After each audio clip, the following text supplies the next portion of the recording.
Don in London. Hello, it's January the 12th, 2013. Yeah, January the 12th, 2013. My video is all about recovery from addiction to either substance or behaviour, and sometimes forgetfulness about what the date is. So, I'm Don, an alcoholic in recovery, one day at a time, learning how to live life, and knowing a little bit more about who I am becoming one day at a time, with the experience and the wisdom I learn, and where my interests go today. So, trying to live in the day, certainly have an eye to the future from time to time about what I may do and what I may not do. So I'm just learning life, and that's what I'm learning in recovery from addiction. And my addictive substance was alcohol. I could be trying to be perfect with the right people, in the right places, doing the right things, having the right things, addicted to anything, addicted to trying to be perfect and never ever getting anywhere near it. So a very trying person, as I've said many times. So how does recovery work for me? Well, I don't do it on my own. I need help on a daily basis quite often to have a help with my attitude, my mood, my feelings, and what I'm going to do, my behaviour and actions. So who helps me? Well, family, friends, society, and a great big fellowship called Alcoholics Anonymous. I never speak for Alcoholics Anonymous. It's full of people who speak for themselves where they will. We get our freedom to speak back and have opinions, beliefs and faiths and all those things that everybody has. But I share the AA preamble here because I talk about fellowship a lot and how it helps me keep sober today. So the AA preamble is this: Alcoholics Anonymous, and I read it because if I memorise it, it's a memory. So I try and keep it in the day by not memorising it, deliberately not trying to remember something, so I get to that point of being in the moment of now. Alcoholics Anonymous is a fellowship of men and women who share their experience, strength and hope with each other that they may solve their common problem and help others to recover from alcoholism. The only requirement for membership is a desire to stop drinking. There are no dues or fees for AA membership. We are self-supporting through our own contributions.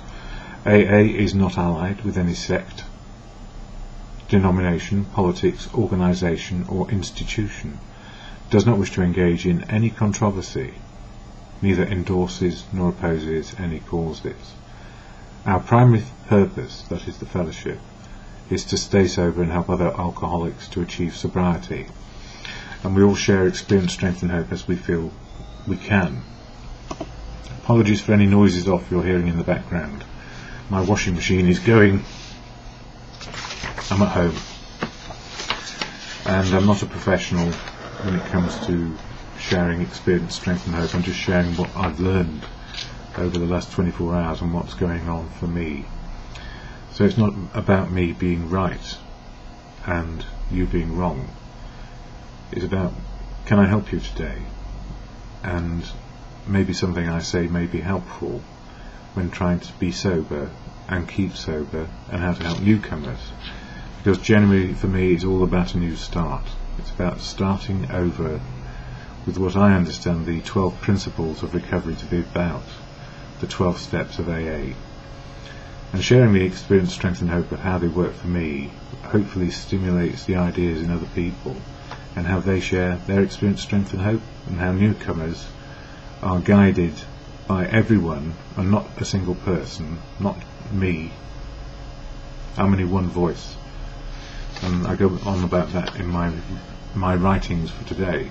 So January, I'm just looking at it here. I put the wrong date on my notes, but it is actually January 12, 2013. And it's all about step 1, powerless over alcohol when life can get unmanageable. That's what it is in January for me. I do a step a month. However, I've put here one fellowship, many faiths.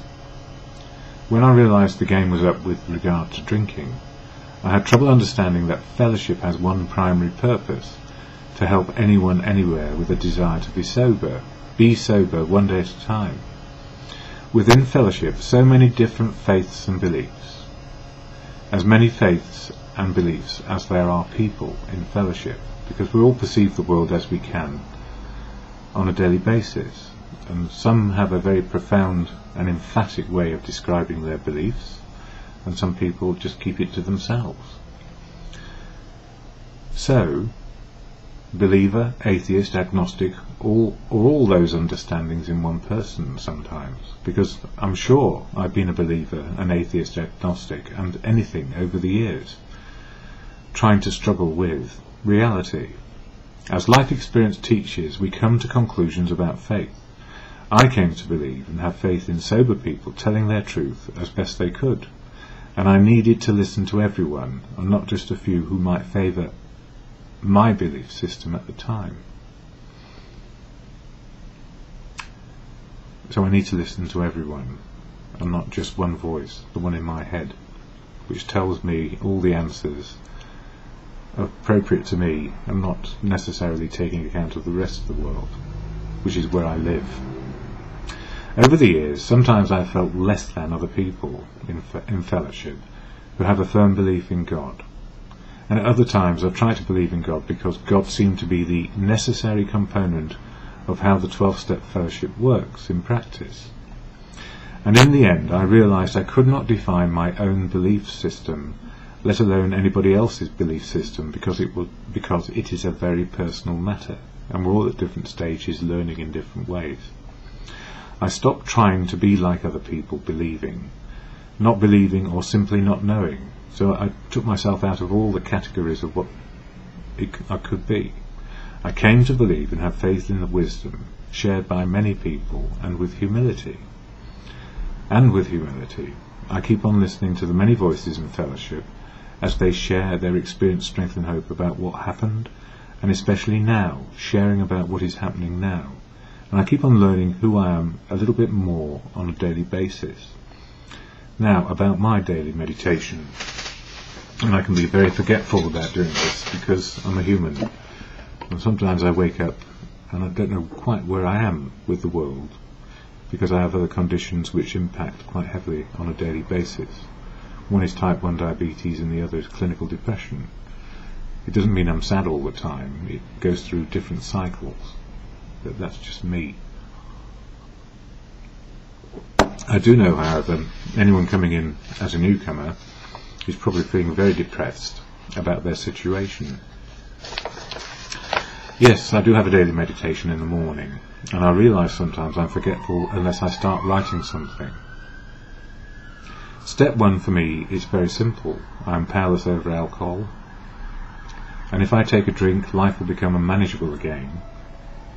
No amount of drink will ever make reality in the moment of now any better, because my feelings work properly now, or as best they can, one day at a time. Indeed, my reason for drinking was oblivion, and not to feel inadequate. I think that was behind it all, plus everything else to do with addiction. I don't seek oblivion today, I prefer reality. And as many spiritual people have suggested, spiritual is the ability to cope with reality as it is right now. Spiritual is the ability to cope with reality as it is, real life as it is right now, where our feelings work in the moment of now. Then we can think and act according to mood, and know how our mood impacts on our thinking. Yeah, I don't seek oblivion today, I prefer reality. And as many spiritual people, yeah, I've said that. So when it comes to fellowship and what it's all about,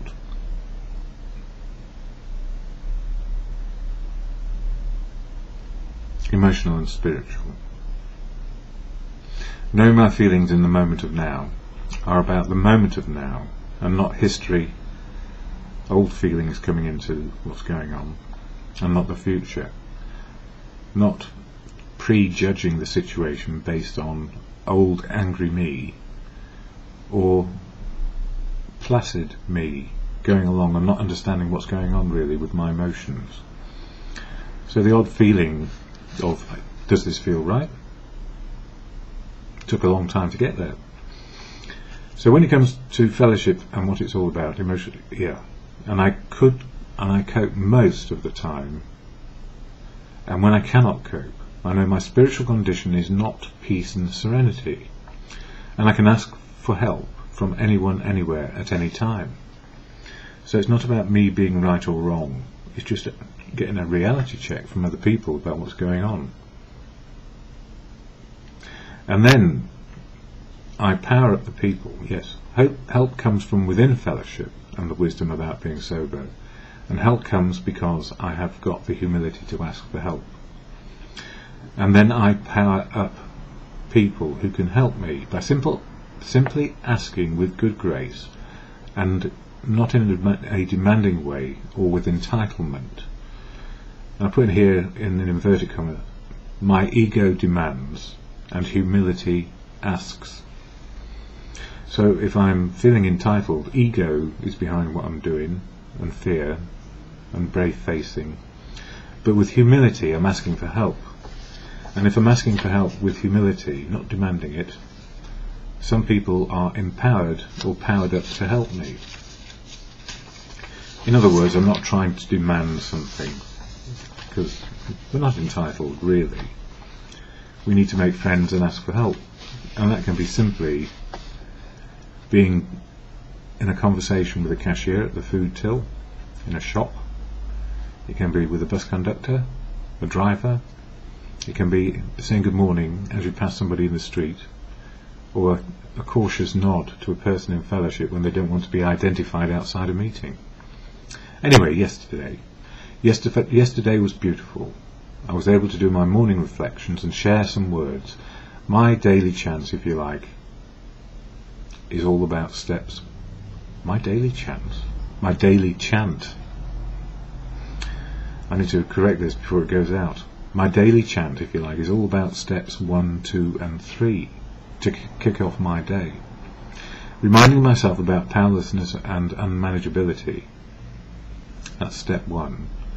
And step 2, insanity, is doing the same thing over and over again and expecting a different result. And step 3 is letting go the ego which demands and feels entitled to something, and reminding myself that humility is the key to unlocking the help around me. And in my own mind, accepting I'm equal, no bigger or smaller than other people. In other words, I have a right to be here too. At the same time, people around me have, and in my own mind, accepting I'm equal, no bigger, no smaller than other people. At the same time, people around me have vastly superior wisdom in many areas of life, which I have not yet encountered, and may not, depending on what happens today. I don't know if I'm going to do this video again, but we'll see. No, I think I need to keep going, because this is my current state. Slightly confused. I must have taken too much insulin, but the telltale signs aren't there. Besides stumbling over my words, I'm thinking ahead rather than being in the moment. A lunchtime meeting yesterday. It's called Just for Today, where there is no principal speaker, so we simply share what is on our minds.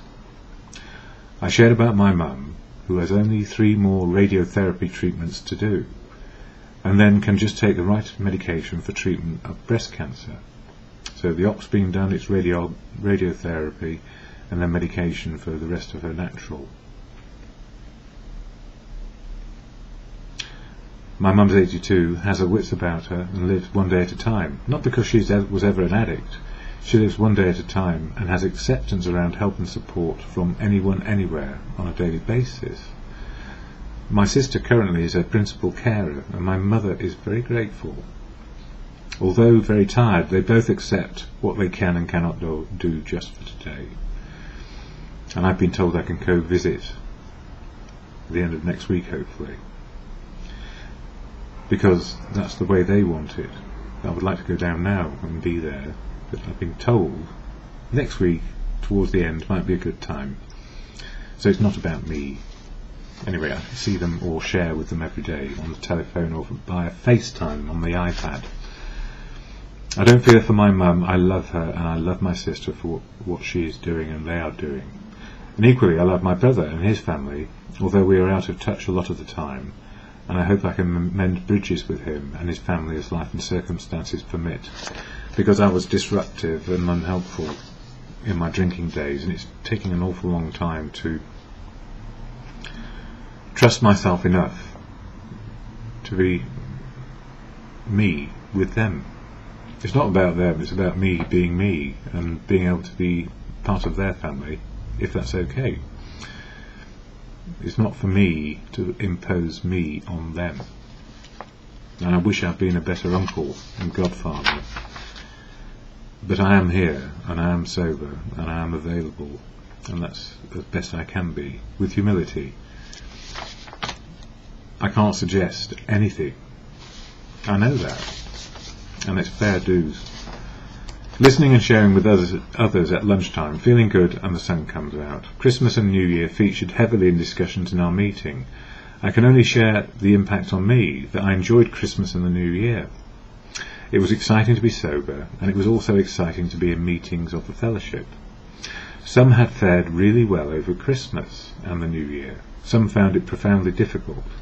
And widening the view I have to all the meetings in recent times, newcomers are distraught and floundering, some of them, as they start to listen to the wisdom of others. A lot of wisdom falls on deaf ears this time of year, which is normal, because how on earth can you even hear anything when you're just trying to stop? You just need a safe place to sit sometimes. But sometimes seeds are sown. Some people grow very quickly into recovery. Some people like me might take years to make sense of what it might be like to be free, to make the right choices based on reality and not some foggy fantasy of what life ought to be.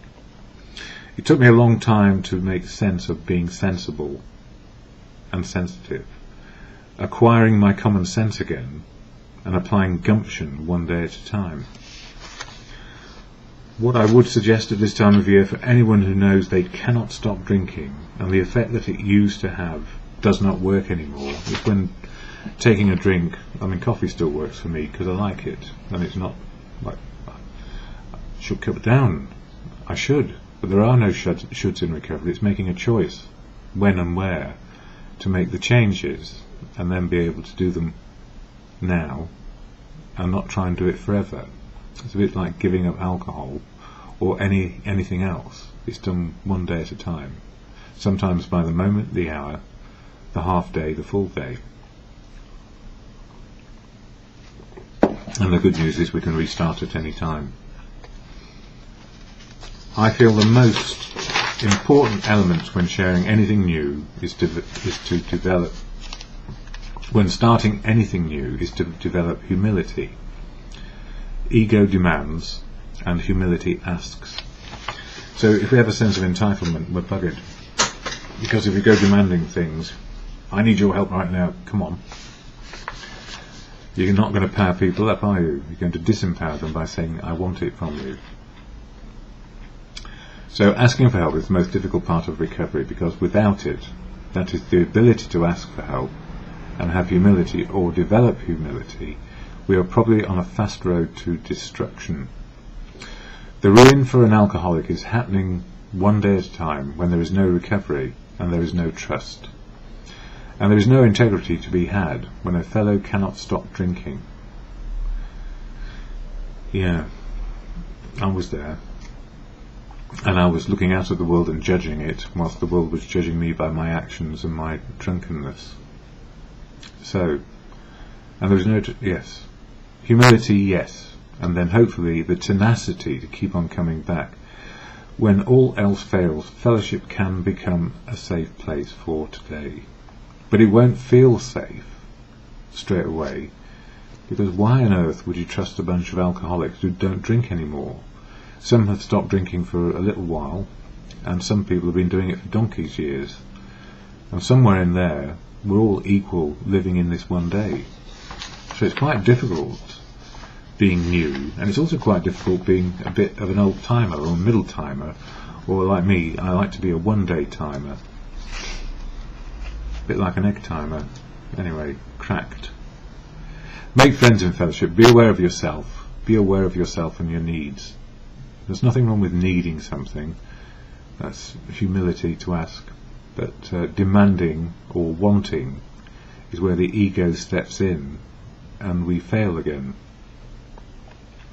Try to listen to as many people as possible about how they got sober and how they are sober today. Just being there is enough in early days, and you can share as you like about your turmoil and how you feel right now. And even one day timers like me, like today, I don't feel quite right, so I've actually put it at the end of this anyway. Yeah, just being there is enough in early days, and you can share as much as you like about your turmoil and how you feel right now. Don't forget, when you are new, you are helping people like me who have been around a while and forgotten just what it's like to be new, trying to do something which has been impossible up until now, because I couldn't do it on my own. Not without what somebody mentioned, white knuckling recently, which is not drinking but still full of ego and anger and rage, because there's no outlet unless we have somewhere to express it in a safe place. Anonymity in fellowship is safe, generally, although it does get busted from time to time, but that's just life happening. We find where we can talk and share and feel safe, and we'll find that as we go along, until we find the truth is better out there, that we are who we are and we're doing what we're doing. Fellows in fellowship will try help if they can, and the most important part to remember is it takes many people in fellowship to keep one newcomer on the road of sobriety. And advice to a newcomer: don't lean heavily on one person.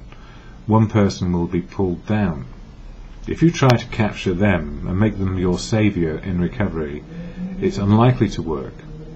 No single alcoholic keeps sober on their own, on the emotional and spiritual path. One voice in our heads is not enough. So, you know, I am my worst enemy if I'm left alone with my thinking. Equality, listening to the wisdom, learning about the suggested 12 steps and how they may help you, is good just for today. Why have I put this? But anyway, concerned about the weather, the cold and my intake of good food. Oh yes. Yeah, I've been eating, snacking and keeping my blood sugars just about right, but not being so clever over the last few days.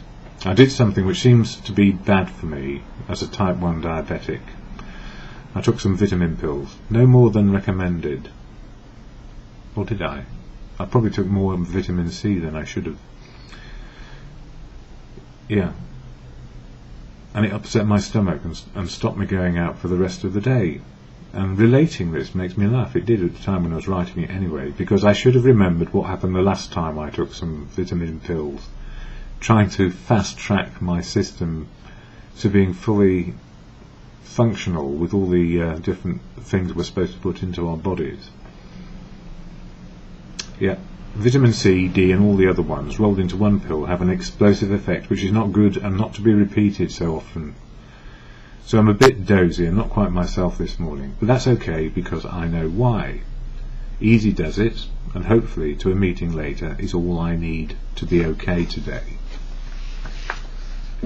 So I wanted to go to my Bolton's meeting last night, but I bolted for the toilet yet again because of the bloody vitamin pills. And I should have known better, because last time same thing happens. Delicate stomach for some type 1 diabetics, although I do normally put the right sort of food in. I separate it out into carbs and proteins, because it's easier to digest one rather than causing a multi-acid situation in the old belly. But I think if you put a multivitamin in there, it's like a little grenade going off for me. Anyway, I live and learn, just for today. I can just hear in the background the great big waste disposal truck picking up the bottles from gauchos, and then he'll go round to the Michelin building, which is a very Conran's restaurant. He does delicious food. Well, the chef makes delicious food there, but the bottle noises are normally about 1 AM, and there's dozens and dozens and dozens being put into a great big skip, which is then taken away in the morning. And I'm reminded of what it used to be like in my waste disposal system, which was through me processing alcohol for oblivion, and feeling horrible at the end of my drinking where it didn't work anymore, and wondering how am I ever going to get out of this, and not wanting to wake up anymore. Drinking to die, that's where it got to, and that was terrible. It really was a terrible state. And then a blinding moment where I suddenly thought, well, if it can't get any worse, and the sun was shining, it's not shining today, it'd be a bad day for me to stop. That's what I would say to myself, when in fact any moment is a good time to stop and ask for help. When you are ready, not when I was ready. I was a curmudgeon when it came to this. I believed I could do it on my own and I couldn't. Anyway, I'm ending up now, and it's the Serenity Prayer which helps me in any moment of the can do and cannot do. In the moment, how am I feeling, what can I do, what can I not do? And the wisdom comes either from inside because I have experience of it, or by asking for help, rather than upsetting people and saying, no, there's a yes in there, yes, I need more information. But if I don't feel like something, or I'm not inclined to, that is a good reason. As Gandhi said, an emphatic no. Can you hear those? That's only one of the bins going, could be more. As Gandhi said, an emphatic no is better than a half-hearted yes. So to the Serenity Prayer, which is about being restored to sanity, serenity and peacefulness, which is possible quite often. So God, or as you come to believe in your faith and belief from other people, serenity is possible. God, grant me the serenity to accept the things I cannot change. Can't change the bottles rattling in the background. Courage to change the things I can, and the wisdom to know the difference. Always in the moment, the minute, the hour, and just for today.